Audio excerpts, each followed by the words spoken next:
நாங்கள் தமிழர்கள், அவர்கள் தெலுங்கர்கள், அவர்கள் மலையாளிகள், அவர்கள் கன்னடர்கள். அவரவர் நிலத்தில் அவரவர் வாழ்கிறோம், அவரவர் நிலத்தை அவரவர் ஆள்றோம். என் நிலத்தில் வாங்க எல்லாரும் வாழுங்க. இப்போ கூட எனக்கு பிரச்சனை இருக்குது. 1.5 கோடி வட இந்தியர்கள் வந்துட்டாங்க. அவர்களுக்கு வேலை கொடுங்க, ஆனால் வாக்குரிமை கொடுத்துறாதீங்கன்னு நான் சொல்கிறேன். இதில் இருக்கிற யதார்த்தத்தை நீங்கள் புரிஞ்சுக்கணும். என்னுடைய வலியை இதை விட உங்களுக்கு நான் கடத்த முடியாது. ஏன்னா நாங்கள் நிலத்தை, நீங்கள் தெற்காசிய முழுமைக்கும் பரவி வாழ்ந்த ஒரு இனக்கூட்டம், இமய வரைக்கும் பரவி வாழ்ந்த ஒரு இனக்கூட்டம். இது அண்ணல் அம்பேத்கரே சொல்றாரு, இந்த நிலப்பரப்பு முழுதும் தமிழர்கள் தான் பரவி வாழ்ந்தார்கள். இமயத்தில் கொடியை நட்டான் இமயவரம்பன் நெடுஞ்சேரலாதான் ஊரா நாட்டு போய் நான் கொடியை தீர்க்க முடியாதுல்ல. அப்போ ஏன் நாடு தானே, ஏன் நாடு தானே. இது ஆழமா நீங்க கவனிச்சுக்கணும்.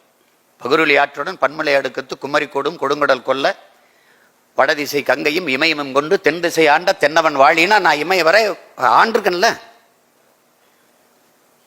வடவேங்கடம் தென்குமரி ஆயிடை தமிழ் ஊரும் நல்லுலகுன்னு பாடுது. வடவேங்கம்னா நீங்க திருப்பதி நினைச்சுக்க கூடாது.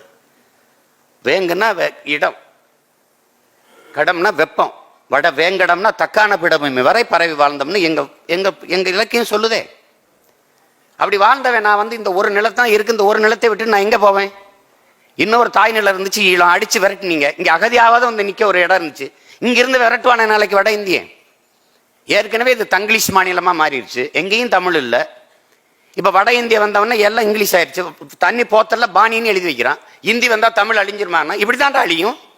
ஏன் தண்ணீர்னு எழுதாம பாணின்னு எழுதிருக்குது? ஏன் எழுதிருக்குது?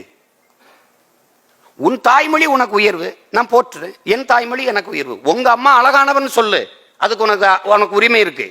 எங்க அம்மா அசிங்கம்னு சொல்லாத, செருப்ப கழட்டி அடிச்சு. அதான் இங்க இருக்கிறது. இந்த வலியை அது உணர்ந்தவனுக்கு தான் தெரியும்.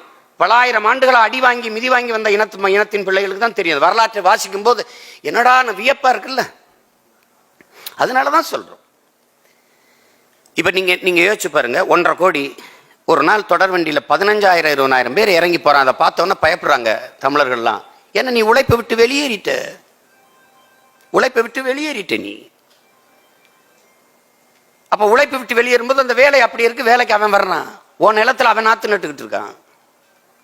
இப்ப அவனுக்கு வாக்குரிமை கொடுத்துட்டு அந்த நிலத்தின் அரசியலையும் அதிகாரத்தையும் அவன் தீர்மானிப்பான். நீ அடிமையாயிருவ. அப்ப நிலமற்றவன் ஆயிடுவ. நிலமற்ற இனமும் நிர்வாண உடலும் உளவில் அவமானகரமானதுன்னு எங்கள் தலைவர் எங்களுக்கு கற்பிக்கிறார். அந்த வழியில தான் சொல்றோம். அது எங்க அண்ணனுக்கு புரியுது. அது எல்லாருக்கும் புரிஞ்சிருச்சுன்னா பிரச்சனை கிடையாது. எங்க அண்ணன் சொல்றாரு பாருங்க, நீங்க யாரும் வாங்க வாழுங்க, ஆனால் நாங்க தான் ஆளுவோம். நாம எல்லாரும் ஒன்னா நிப்போம், நாங்க தான் கொஞ்சம் முன்னால் நிப்போம். நாம எல்லாரும் ஒரு தாய் பிள்ளைகளா கூடி வாழுவோம், ஆனால் எங்கள் தாய் நிலத்தை நாங்க தான் ஆளுவோம்.